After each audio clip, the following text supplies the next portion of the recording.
السلام علیکم۔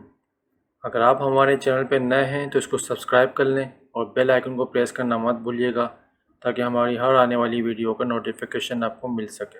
مجھے نہیں معلوم تھا نئے کرایہ دار جنات ہیں۔ آنکھوں میں کاجل لگا کر غلطی سے اوپر چلی گئی جب ان کا بیٹا مجھ پر عاشق ہو گیا، اور اسی وقت یہ ان دنوں کی بات ہے جب بابا نے اوپر والا پورشن بنوایا اور اسے کرائے پر دینے کا فیصلہ کیا۔ ہمارے اس مکان کے ساتھ کئی کہانیاں جڑی ہوئی ہیں۔ میرا نام مقدس ہے۔ بابا سرکاری اسکول کے ریٹائرڈ ٹیچر ہیں۔ مجھ سے دو بڑے بھائی ہیں۔ ایک بھائی بابا کی جگہ ٹیچر اپائنٹ ہوئے ہیں جبکہ دوسرا بھائی سافٹ ویئر انجینئر ہے۔ امی ہاؤس وائف ہیں۔ آج سے 7 سال پہلے کی بات ہے جب ہم تینوں بہن بھائی پڑھائی میں مصروف تھے۔ ہماری اچھی تعلیم کے لیے بابا نے اپنی ہر ممکن کوشش کی۔ گھر اپنا تھا تو اس لیے بابا نے اوپر والا پورشن بنوایا تاکہ اسے کرائے پر چڑھا کر آمدنی کا ذریعہ بنایا جا سکے۔ ہمارے اوپر والے پورشن میں جو پہلی فیملی آئی وہ لوگ بہت اچھے تھے۔ انکل سرکاری ملازم تھے۔ ان کے چھوٹے چھوٹے 4 بچے اسکول میں پڑھتے تھے۔ بہت سلجھے ہوئے پڑھے لکھے لوگ۔ پہلے کرایہ دار ہی ایسے ملے کہ ہمارے گھر میں ان کے بچوں کی وجہ سے رونق لگ گئی۔ لیکن انکل کا کہنا تھا کہ ہمارا گھر ان کے لیے بہت بابرکت ثابت ہوا تھا۔ وہ بہت عرصے سے اپنا گھر خریدنے کے لیے کوششیں کر رہے تھے۔ کئی جگہ سودا ہوا لیکن کسی نہ کسی وجہ سے ٹوٹ گیا۔ پیسے بھی کچھ کم تھے، اس لیے بھی وہ مسائل کا شکار تھے۔ انکل کی خوش قسمتی دیکھو کہ ہمارے گھر میں ان کا پرائز بانڈ لگ گیا۔ وہ خوشی سے پھولے نہیں سما رہے تھے۔ پچھلے 10 سال سے کرائے کے مکانوں میں رہتے رہے وہ تھک چکے تھے۔ اللہ نے ان کا پرائز بانڈ لگایا تو آنٹی نے پہلی یہی بات کہی، ان پیسوں میں ہم اپنا گھر تو خرید لیں گے نا۔ اس کے بعد پھر انکل نے گھر کے لیے بھاگ دوڑ شروع کر دی۔ 6 مہینے کے اندر انکل نے گھر خرید لیا۔ وہ دن مجھے کبھی نہیں بھولے گا جب انکل، آنٹی، ان کے بچے سب بے انتہا خوش تھے۔ مجھے ان کا اپنا گھر خریدنے لینے کی خوشی بہت تھی، لیکن میں کچھ اداس بھی تھی۔ وجہ یہ تھی کہ ان سب کے ساتھ اتنا اپنائیت محسوس ہوتی تھی کہ لگتا ہی نہیں تھا کہ وہ پرائے ہیں۔ تقریباً 1.5 سال بعد انکل اپنی فیملی کے ساتھ اپنے نئے گھر میں شفٹ ہو گئے۔ یوں ہمارا اوپر والا پورشن ویران ہو گیا۔ بابا نے ایک بار پھر اوپر والے پورشن پر بورڈ لگا دیا، مکان کرائے کے لیے خالی ہے۔ چند دن بعد ایک بھائی اور آپی کرائے پر مکان لینے کے لیے آئے۔ ان کی نئی شادی ہوئی تھی۔ وہ گاؤں سے آئے ہوئے تھے۔ بھائی کا نام ریاض اور آپی کا نام تہمینہ تھا۔ ریاض بھائی گاؤں سے یہاں کمانے کے لیے آئے تھے۔ تہمینہ آپی بہت خوبصورت تھی، یہی کوئی 22-23 سال کی ہوں گی، جبکہ ریاض بھائی ان سے 4-5 سال بڑے تھے۔ میں ان دونوں 3rd ایئر میں پڑھ رہی تھی۔ ان کے پاس کوئی سامان نہیں تھا۔ تہمینہ آپی نے بتایا کہ ان کے ماں باپ نے انہیں شادی پر جہیز دینے کے بجائے پیسے دیے ہیں تاکہ شادی کے بعد وہ اپنے گھر کے لیے اپنی مرضی کی خریداری کر سکے۔ گاؤں میں ملازمت کے مواقع کہاں ہوتے ہیں؟ یا تو کاروبار کر لو یا کھیتی باڑی۔ کاروبار بھی ضرورت سے زیادہ کامیاب نہیں ہوتے۔ چند ایک دکانیں گاؤں والوں کے لیے کافی ہوتی ہیں۔ اس لیے شادی کے فوراً بعد وہ گاؤں آ گئے تاکہ یہاں پر اچھی ملازمت ڈھونڈ سکیں۔ کیونکہ ریاض بھائی پڑھے لکھے تھے، انہوں نے گریجویشن بہت اچھے نمبروں میں کیا تھا۔ بابا نے ان کا نکاح نامہ چیک کیا، پوری تسلی کی اور اوپر والا پورشن کرائے پر دے دیا۔ ریاض بھائی بابا کے بہت شکر گزار ہونے کے لگے، کہنے لگے کہ ان کی بڑی خواہش تھی کہ ایک ایسا گھر مل جائے جہاں نیچے فیملی رہتی ہو، تاکہ اگر وہ گھر کام سے لیٹ بھی آئیں تو انہیں بیوی کی فکر نہ ہو کہ بیوی اکیلی ہے۔ وہ جیسا چاہتے تھے انہیں ویسا ہی گھر مل گیا۔ تہمینہ آپی نے صرف میٹرک کیا ہوا تھا۔ وہ زیادہ پڑھی لکھی نہیں تھی، لیکن دونوں میاں بیوی کے اخلاق بہت اچھے تھے۔ بابا ان کے اچھے اخلاق اور میٹھے لہجے سے بہت متاثر ہوئے۔ امی کو تہمینہ آپی کی یہ بات بہت اچھی لگی کہ انہوں نے بیٹی کو جہیز دینے کے بجائے پیسے دے دیے تاکہ وہ اپنی مرضی سے خرچ کر سکے۔ مطلب وہ گاؤں میں رہ کر اور پڑھی لکھی نہ ہونے کے باوجود بھی بہت سمجھدار تھی۔ غرض امی اور بابا ان سے مطمئن تھے۔ ریاض بھائی صبح گھر سے نکلتے اور سارا دن نوکری کے لیے مارے پھرتے۔ اور شام کو گھر واپس آ جاتے۔ 1 مہینہ گزر گیا۔ انہوں نے گھر کے لیے کوئی خاص سامان نہیں خریدا تھا، بس ایک بیگ تھا جس میں ان کے کپڑے رکھے ہوئے تھے۔ کپڑے میں دری بچھا کر رکھتے تھے۔ ریاض بھائی ایک بستر خرید لائے تھے جسے وہ نیچے دری پر ہی بچھا کر رکھتے تھے۔ ایک استری، کھانے پینے کے چند برتن، چولہا، اور بس صرف گنتی کے چند سامان ہی خریدے تھے، جیسے مسافر ہوں اور سفر میں ہوں۔ تہمینہ آپی کے پاس کپڑے بھی بالکل سادہ سے تھے۔ اس بات سے امی بہت حیران ہوئی کہ چلو جہیز کی جگہ ماں باپ نے پیسے دے دیے، اچھی بات ہے، اچھے کپڑے تو خرید کر دے سکتے تھے۔ دیکھنے سے تو لگتا ہی نہیں ہے کہ نئی نویلی دلہن ہے، نہ اچھے کپڑے نہ زیور۔ ایک موقع پر امی نے آپی سے پوچھ ہی لیا۔ وہ کہنے لگی، آنٹی زیور میں کے رکھ کر آئی ہوں، نہ رہنے کا ٹھکانہ ہے نہ شوہر کی نوکری کا پتہ، زیور لا کر کیا کرتی؟ خدا نہ خواستہ ڈکیتی ہو گئی تو میرا تو سب کچھ ہی لٹ جانا تھا۔ اور اچھے کپڑے بھی اسی لیے نہیں لائی کہ پہلے کوئی اچھا مکان مل جائے، شوہر کی نوکری کا بندوبست ہو جائے، پھر میں پہنتی اوڑھتی اچھی بھی لگوں گی۔ امی نے کہا، بات تو تمہاری درست ہے، لیکن پھر بھی کم از کم دلہن کو دلہن لگنا تو چاہیے۔ خیر تقریباً 2 مہینے بعد ریاض بھائی کو نوکری مل ہی گئی۔ ان کی قسمت اچھی تھی، خانے میں نوکری مل گئی، تنخواہ بھی اچھی تھی۔ اللہ جب ہاتھ پکڑتا ہے تو ایسے پکڑتا ہے۔ وہاں انہیں اچھا آفیسر مل گیا۔ انہوں نے ریاض بھائی کی مجبوریاں سن کر انہیں نوکری پر رکھ لیا، اور ساتھ یہ بھی کہہ دیا کہ پوسٹ آفس میں کچھ سیٹ خالی ہیں جن پر جلد اسٹاف کی ضرورت کے پیش نظر ایڈ آئے گا اور انٹرویو ہوں گے، تو وہ سب انٹرویو دے کر مستقل بھی ہو سکتے ہیں۔ ریاض بھائی جب گھر آئے تو بہت خوش تھے۔ نوکری مل جانے کی خوشی میں انہوں نے ہمارے گھر مٹھائی بھی بھیجی۔ 4 ماہ گزر گئے۔ ریاض بھائی صبح جاتے اور شام کے وقت گھر واپس آتے، لیکن ان کی طرز زندگی میں کوئی فرق نہ آیا۔ سب سے اہم بات یہ تھی کہ اس دوران نہ کوئی ان کا رشتہ دار انہیں ملنے آیا، نہ تہمینہ آپی کہیں باہر جاتی۔ ان کے پاس تو فون بھی نہیں تھا، فون صرف ریاض بھائی کے پاس تھا۔ ایک دن ریاض بھائی بہت پریشانی کے عالم میں گھر آئے۔ ان کے چہرے پر ہوائیاں اڑی ہوئی تھیں۔ بابا نے پریشانی کی وجہ پوچھی تو وہ بولے، ایسا لگتا ہے جیسے پوسٹ آفس میں کچھ سفارشی آنے والے ہیں، بس اسی لیے پریشان ہوں کہ اگر یہ نوکری چلی گئی تو کیا ہوگا۔ یہ کہہ کر وہ تیزی سے اپنے پورشن میں چلے گئے۔ امی نے بھاپ لیا کہ کچھ تو گڑبڑ ہے۔ امی نے کہا، سنیے جی، مجھے تو یہ معاملہ اتنا سیدھا نہیں لگتا جتنا نظر آ رہا ہے۔ دونوں میاں بیوی میں نے نئے شادی شدہ جوڑے والی کوئی بات نہیں دیکھی، اور ان 5 مہینوں میں ان کے گھر نہ کوئی رشتہ دار آیا، نہ کبھی میں نے لڑکی کے منہ سے سنا کہ اس کی اپنی ماں باپ سے فون پر بات ہوئی ہو۔ پھر امی خود ہی حیران ہوتے ہوئے کہنے لگی، کہیں یہ دونوں گھر سے بھاگ کر تو نہیں آئے؟ بابا نے کہا، مقدس کی ماں، تم بھی نہ کچھ بھی سوچنے لگتی ہو۔ بیچارے گاؤں کے سیدھے سادے لوگ ہیں، غریب بھی ہیں، پتہ نہیں کیا معاملات ہوں، کیسے حالات ہوں، ہمیں کیا معلوم ہو سکتا ہے کہ اپنی سفید پوشی کا بھرم رکھنے کے لیے بتانا بھی نہیں چاہتے ہوں۔ تم زیادہ مت سوچو، اللہ خیر کرے گا۔ بابا تو یہ کہہ کر چلے گئے، مگر امی کی تسلی نہ ہوئی۔ اس دن کے بعد تہمینہ آپی نے تو بلا ضرورت اپنے پورشن سے ہمارے پورشن میں آنا بھی بند کر دیا۔ اسی طرح 2 ہفتے گزر گئے۔ ایک صبح ڈیوٹی پر نکلنے سے پہلے ریاض بھائی نے بابا سے کہا، انکل میں آج کل بہت پریشان ہوں۔ دراصل مجھ پر گاؤں کے چودھری نے 1 سال پہلے ایک احسان کرنے کی کوشش کی تھی۔ میری نوکری نہ ہونے کی وجہ سے اس نے میرے ابا کو 7 لاکھ دیے اور کہا کہ ریاض کو یہیں گاؤں میں چھوٹا موٹا کام شروع کروا دو۔ اس نے بغیر کسی شرط کے وہ پیسے دیے تھے اور کہا تھا جب ریاض کا کام چل پڑے تو تھوڑا تھوڑا کر کے قرض واپس کر دے۔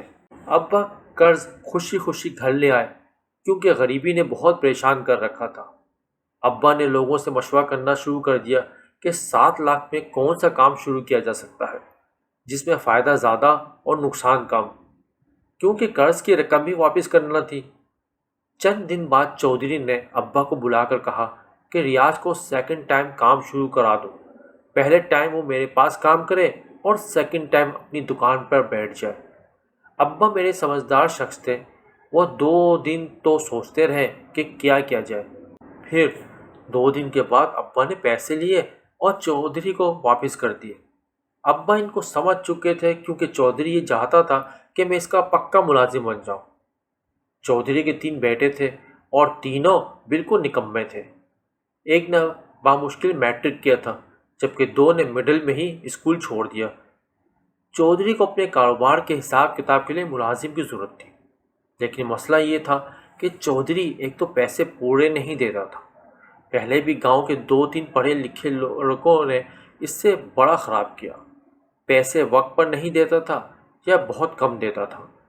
اب ہر کوئی پیسوں کے لیے محنت کرتا ہے۔ دوسرا، ابا نے یہ بھی سوچا کہ چودھری کی ملازمت جس میں پیسے بھی ٹھیک سے نہ ملیں، میرا کوئی مستقبل نہیں ہے، لہٰذا چودھری کا احسان نہ لینا ہی بہتر ہے۔ ابا نے اگلے دن پیسے جوں کے جوں چودھری کو واپس کر دیے اور ان سے پیسے لینے یا میرا ان کے پاس ملازمت کرنے سے معذرت کر لی۔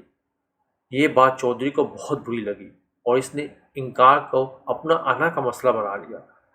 پھر وہ مختلف طریقوں سے ہمیں تنگ کرنے لگا۔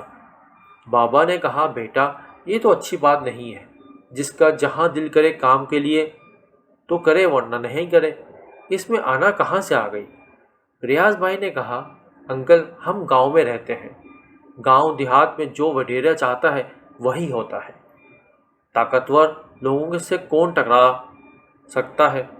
کل میرا ابا کا فون آیا تھا، انہوں نے بتایا کہ میری نوکری کا چودھری کو علم ہوا ہے، تو اس نے مختلف طریقوں سے ابا کو تنگ کرنا شروع کر دیا، اور ساتھ ہی ابا کو کہیں سے یہ بھی پتہ چلا کہ وہ میری تلاش کر رہا ہے، جہاں میں رہتا ہوں وہ کام کرتا ہوں وہ وہاں سے مجھے نکلوا دے گا۔ یہ سنتے ہی بابا حیران رہ گئے اور بولے، ایسے کوئی کسی کو کیسے نکلوا سکتا ہے؟ کیا تم اس کے گھر میں رہ رہے ہو کہ وہ تمہیں نکلوا دے گا؟ ریاض بھائی نے کہا، انکل ایسے لوگوں سے بچ کر ہی رہنا چاہیے، میرے ابا تو یہی کہتے ہیں۔ بس میری آپ سے درخواست ہے کہ اگر میرا پوچھے تو میری غیر موجودگی میں یہاں کوئی آ جائے تو آپ نے انہیں میرے بارے میں کچھ نہیں بتانا، نہ ہی میں بس آپ کی اتنی سی فیور چاہتا ہوں۔ بابا نے کہا، کوئی بات نہیں بیٹا، میں تمہارے ساتھ ہوں، تم بالکل فکر مت کرو، میں کسی کو بھی نہیں بتاؤں گا اور گھر پر بھی منع کر دوں گا۔ ریاض بھائی نے بابا کو مطمئن کر دیا اور پھر یہی ہوا۔ چند دن بعد ہمارے گھر 2 اجنبی آئے، انہوں نے یہی پوچھا کہ گاؤں سے آپ کے پاس کوئی رہنے کے لیے آیا ہے، مگر بابا کے کہنے کے مطابق امی نے صاف انکار کر دیا۔ انکار سن کر وہ لوگ چلے گئے۔ میرے ان دنوں فائنل ایئر کے امتحان ہونے والے تھے۔ کچھ دن گزرنے میں کالج سے واپس آئی، میں وین پر کالج آتی جاتی تھی۔ ہماری گلی میں 2 آدمی کھڑے تھے اور مجھے وہ گھورے جا رہے تھے۔ انہیں دیکھ کر مجھے عجیب بھی لگا اور خوف بھی آیا، مگر میں انہیں نظر انداز کیا اور گھر کے اندر چلی گئی۔ شام کے وقت ریلی والا آیا، وہ سبزی بیچ رہا تھا۔ امی نے مجھے پیسے پکڑائے اور بولی، سبزی والے سے ٹماٹر خرید لو، ٹماٹر ختم ہے۔ جیسے ہی ریلی والا دروازے پر آیا، میں نے دروازہ کھولا اور کہا، انکل ½ کلو ٹماٹر دے دیں۔ وہ مجھے ٹماٹر دینے لگا۔ اسی دوران میری نظر ان پر پڑی جو گلی کے کونے میں کھڑے ہمارے گھر پر نظر رکھے ہوئے تھے۔ میری کالج سے واپس آنے تک کئی گھنٹے گزر چکے تھے۔ کیا یہ اس وقت سے یہاں کھڑے تھے؟ مجھے بہت تفتیش ہوئی۔ میں نے ٹماٹر لیے اور دروازہ بند کر دیا۔ میں نے امی کو بتایا تو امی بھی بہت پریشان ہو گئی۔ شام کے وقت تقریباً 8 بجے بابا گھر آئے تو بابا کو بھی یہی بتایا، لیکن بابا کے مطابق اس وقت گلی میں کوئی انجان شخص نہیں کھڑا تھا۔ کئی دن اسی طرح گزر گئے۔ اس دوران ہم نے محسوس کیا کہ تہمینہ آپی بہت پریشان رہتی تھی، نہ وہ نیچے ہمارے ساتھ باتیں کرنے آتی اور گھر سے باہر تو ویسے بھی وہ نہیں جاتی تھی۔ ایک دن امی شاپنگ کے لیے مارکیٹ جانے لگی۔ امی نے کہا، چلو تہمینہ کو بھی ساتھ لے لیتے ہیں، گاؤں سے آئی ہوئی ہے، اسی بہانے شہر کی مارکیٹ بھی دیکھ لے گی اور اس کی آؤٹنگ بھی ہو جائے گی۔ لیکن مارکیٹ کا سن کر تہمینہ آپی اس قدر پریشان اور خوفزدہ ہوئیں جیسے انہیں کرنٹ لگ گیا ہو۔ وہ صاف منع کر گئی۔ مجھے اور امی کو بہت عجیب لگا۔ انہی دنوں ریاض بھائی بھی گھر رات دیر سے آنے لگے۔ میں نے نوٹ کیا کہ ان کے گھر واپسی تک تہمینہ آپی عشاء کی نماز کے بعد تسبیح ہاتھ میں لیے ورد کرتی رہتی تھی اور بار بار چھت سے نیچے دیکھتی رہتی تھی۔ میرا دل کہہ رہا تھا کہ ریاض بھائی نے جو کہانی بابا کو سنائی ہے بات وہ نہیں ہے، بلکہ اس سے بڑھ کر کچھ اور ہے۔ اسی آشنا میں ایک واقعہ ہوا۔ چند دن بعد ریاض بھائی رات کو دیر سے گھر واپس آئے۔ امی، بابا اور دونوں بھائی اپنے کمروں میں سو چکے تھے۔ میں جاگ رہی تھی، اپنے کمرے میں پیپرز کی تیاری کر رہی تھی۔ گلی کے دوسری طرف کا دروازہ کھلا جو دوسرے پورشن کا سیڑھیوں پر تھا۔ میں نے گھڑی پر نظر ڈالی، رات کے 11:30 بج رہے تھے۔ دل میں خیال آیا کہ ریاض بھائی ہی ہوں گے۔ پھر سوچا کہ چلو دیکھوں کہ وہیں میں کمرے سے باہر نکلی اور سیڑھیوں کی طرف چل پڑی۔ اوپر والے پورشن کی دو اطراف سے سیڑھیاں تھیں، گلی کی دوسری طرف بھی تھیں تاکہ کرایہ دار دوسری گلی سے باہر آ جائے، انہیں بار بار ہمارے گھر سے ہو کر نہ گزرنا پڑے، اور گھر کے اندر سے بھی سیڑھیاں اوپر کی طرف جاتی تھیں۔ میں اوپر پہنچی، دروازہ بند تھا۔ جیسے ہی میں نے دروازہ کھٹکھٹانا چاہا، اوپر سے آتی آوازوں نے مجھے ایسا کرنے سے روک دی۔ آپ ہی تہمینہ روتے ہوئے کہہ رہی تھی، آج تو اس نے آپ کو مارا ہے، گہرے زخم لگے ہیں، مگر آپ بچ کر نکل آئے۔ لیکن مجھے نہیں یقین کہ اب ہم زیادہ دن چھپ سکیں گے۔ خدا کے لیے یہاں سے چلو ریاض، اس سے پہلے کہ بہت دیر ہو جائے۔ ریاض بھائی نے کہا، میں انتظام کر رہا ہوں، ہم منہ اندھیرے یہاں سے آزاد کشمیر چلے جائیں گے۔ میں نے تقریباً سارا انتظام کر لیا ہے، تم فکر مت کرو، ہم یہاں سے بہت دور جانے والے ہیں۔ تہمینہ آپی بولی، کب جائیں گے؟ جو کرنا ہے جلدی کرو، میرا دل بہت گھبرا رہا ہے، اس سے پہلے کہ وقت کی مہلت ختم ہو جائے۔ جلدی کرو، میں تمہارے ساتھ جینا چاہتی ہوں، لیکن اتنی جلدی مرنا نہیں چاہتی۔ ہماری خوشیاں صرف چند مہینوں کی نہیں ہو سکتی، میں سالوں تمہارا ساتھ جینا چاہتی ہوں۔ یہ کہہ کر وہ سسک سسک کر رونے لگی۔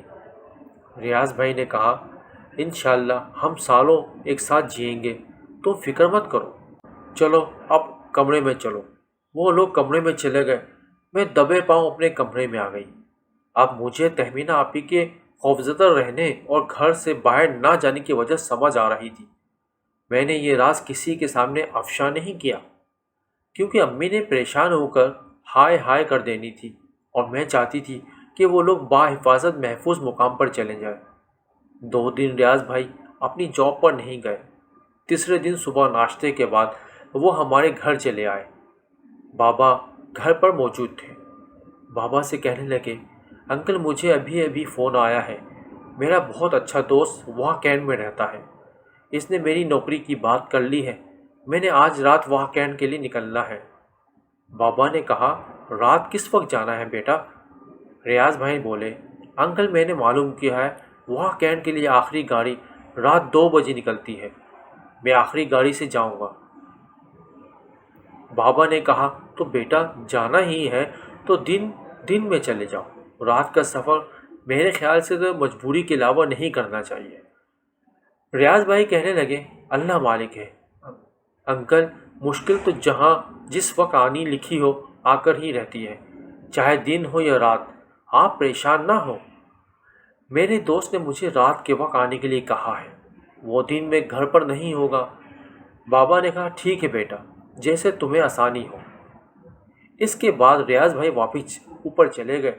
وہ سچ نہیں کہنا چاہتے تھے۔ خیر مجھے تسلی بھی تھی کہ وہ آج رات یہاں سے چلے جائیں گے۔ میں اوپر گئی، تہمینہ آپی کو میں نے ڈھیروں دعائیں دی اور کہا، آپی جب آپ لوگ خیریت سے پہنچ جائیں تو مجھے ایک فون ضرور کرنا، میں انتظار کروں گی۔ تہمینہ آپی کے چہرے پر کچھ سکون نظر آ رہا تھا۔ کہنے لگی، ہاں بالکل، تمہیں تو ضرور فون کریا کروں گی۔ رات کے 1 بجے تہمینہ آپی اور ریاض بھائی نے رخصت سفر باندھا۔ بڑے بھائی نے فون پر ٹیکسی منگوا لی، سامان گاڑی میں رکھا، ہم نے ڈھیروں دعائیں کے ساتھ انہیں رخصت کیا۔ ٹیکسی چلی گئی، میرا دل بھی بہت ڈر رہا تھا، میں دل ہی دل میں ان کی خیریت کی دعائیں مانگ رہی تھی۔ بابا نے دروازہ بند کیا۔ چند منٹ بعد ہی گزرے ہوں گے کہ باہر سے فائرنگ کی آواز آئی۔ ہم نے اپنے دل پر ہاتھ رکھ لیا۔ مجھے ایسا لگا جیسے میرا دل نکل کر باہر آ گیا ہو۔ امی پکاری، اللہ رحم کرے۔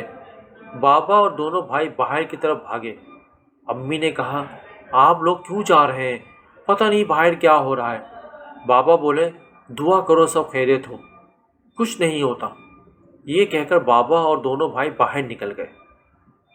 میں اور امی دروازے پہ کھڑے ہو کر باہر انہیں جاتے ہوئے دیکھنے لگیں۔ فائرنگ کی آواز سن کر آس پاس کے گھروں سے بھی لوگ نکل آئے۔ مرد آواز کے سمت جا رہے تھے۔ گلی سے نکل کر روڈ پر پہنچے۔ وہاں پہلے سے چند راہگیر جمع تھے۔ بابا کے پیروں تلے زمین کھسک گئی جب انہوں نے دیکھا ریاض بھائی اور تہمینہ آپی موقع پر ہی اپنی زندگی کی بازی ہار چکے تھے۔ بابا نے سر سے ٹوپی اتاری اور وہیں بیٹھ گئے۔ دکھ، افسوس، غم کے سوا ہمارے پاس کچھ نہیں تھا۔ موقع پر موجود 2-3 راہگیروں نے بتایا کہ گاڑی میں بیٹھے 4 افراد آئے۔ جیسے ہی ٹیکسی گلی سے نکلی انہوں نے ٹیکسی پر فائرنگ کر دی۔ ڈرائیور شدید زخمی ہوا تھا مگر بچ گیا تھا۔ اسی لمحے وہاں ایمبولینس پہنچ گئی، سب کو ہاسپٹل پہنچایا گیا۔ بابا بھی بڑے بھائی کو لے کر ہاسپٹل چلے گئے اور چھوٹا بھائی واپس گھر آ گیا۔ چونکہ پولیس کیس تھا تو پولیس بھی ہاسپٹل پہنچ گئی۔ بابا بھائی ریاض اور تہمینہ آپی کے بارے میں اپنا سارا بیان لکھوا آئے۔ وہ دن ہم پر بہت بھاری تھے۔ ہمیں یقین ہی نہیں آ رہا تھا کہ یہ کیا ہو گیا۔ تہمینہ آپی کی ساری باتیں جو میں نے اپنے کانوں سے سنی تھی اب تک کسی کو نہیں بتایا تھا اور نہ بتانے کی ہمت تھی۔ اگلے دن بابا پھر ہاسپٹل پہنچ گئے۔ ان کے ورثاء کے ملنے تک بابا نے ہاسپٹل جانے کا فیصلہ کیا۔ ریاض بھائی کے فون سے ان کے بڑے بھائی کا نمبر مل گیا۔ بڑے بھائی کو ان کی موت کے بارے میں بتایا گیا تو وہ چند گھنٹوں میں اپنے والدین کے ساتھ ہاسپٹل پہنچ گئے۔ بابا کے مطابق جو ان کی بیٹی کی موت کا صدمہ ان کے لیے بہت بڑا تھا، لیکن افسوس کی بات یہ تھی کہ تہمینہ آپی کے گھر سے کوئی نہیں آیا تھا، اور ریاض بھائی کے بڑے بھائی اور والدین کے مطابق جو کہانی کھلی وہ کچھ اس طرح تھی۔ ریاض بھائی پڑھے لکھے اور خوبصورت تھے۔ جب چودھری نے ریاض بھائی کو اپنے کام پر بلایا تو ریاض بھائی نے حویلی جانا شروع کر دیا۔ وہاں ان کا آمنا سامنا تہمینہ آپی سے ہوا۔ تہمینہ آپی چودھری کے منجھیلی بیٹی تھی۔ ریاض بھائی تہمینہ آپی کی خوبصورتی سے متاثر تھے جبکہ وہ ان کی تعلیم سے متاثر تھی۔ تہمینہ آپی چونکہ چودھری کی بیٹی تھی اس لیے وہ ریاض بھائی کو کسی نہ کسی کام کے بہانے حویلی کے زنانے خانے میں بلا لیتی۔ چند ایک ملاقاتوں کے بعد وہ ایک دوسرے کے سامنے اپنا دل ہار بیٹھے، اقرار بھی کر بیٹھے اور ساتھ جینے مرنے کی قسمیں بھی کھا لیں۔ لیکن چودھری کسی بھی روایتی وڈیرے کی طرح غریب کے اشتعال کو اپنا حق سمجھتا تھا، پورے پیسے بھی نہ دیتا۔ کئی مہینے وہاں کام کر لینے کے بعد ان کے ابا کو فکر ہوئی کہ انہوں نے بڑی مشکل سے پیٹ کا وقت ضائع ہو رہا تھا، اس کا مستقبل خراب ہو رہا تھا، لیکن دل کے ہاتھوں مجبور ریاض بھائی وہاں سے نوکری چھوڑنے کے لیے کچھ بہانے کر رہے تھے۔ انہی دنوں تہمینہ آپی کا رشتہ آیا۔ کسی دوسرے گاؤں کے وڈیرے کا بیٹا تھا، ان پڑھ اور آوارہ۔ تہمینہ آپی نے ماں کے سامنے اس رشتے سے انکار کر دیا، لیکن چودھری نے اپنی بیٹی کی مرضی پوچھے بغیر اس رشتے کے لیے ہاں کر دی کہ اسے کسی بیل گالے کی طرح کسی بھی کھوٹی سے مت باندھو۔ لیکن اس کی ماں نے اسے معاملہ کرنے سے سختی سے منع کر دیا کیونکہ اس طرح سے اسے اپنے باپ کے غضب کا سامنا کرنا پڑتا۔ خیر تہمینہ آپی نے ریاض بھائی کی منت شروع کر دی کہ اگر وہ اس سے محبت کرتا ہے تو یہی وقت ہے ثابت کرنے کا۔ امیر اور غریب کی محبت کیا حیثیت رکھتی ہے؟ اس بات کا ذکر ریاض بھائی نے اپنے بڑے بھائی سے کیا۔ انہوں نے کسی بھی غلط حرکت سے انہیں بہت روکا، لیکن محبت قربانی مانگتی ہے۔ ایک رات ریاض بھائی تہمینہ کو لے کر گاؤں سے فرار ہو گئے۔ ان کے گاؤں سے فرار ہونے کی خبر باہر نکلی تو ہر طرف سرگرمیاں پھیل گئیں۔ گاؤں والوں کو علم تھا کہ چودھری ریاض بھائی کے گھر والوں کے ساتھ کیا کرنے والا ہے۔ چودھری نے ریاض بھائی کے بڑے بھائی اور باپ کو حویلی بلایا اور انہیں بہت مارا۔ ریاض کا پتہ پوچھتا رہا لیکن انہیں کہاں علم تھا کہ ریاض تہمینہ کو لے کر کہاں گیا ہے۔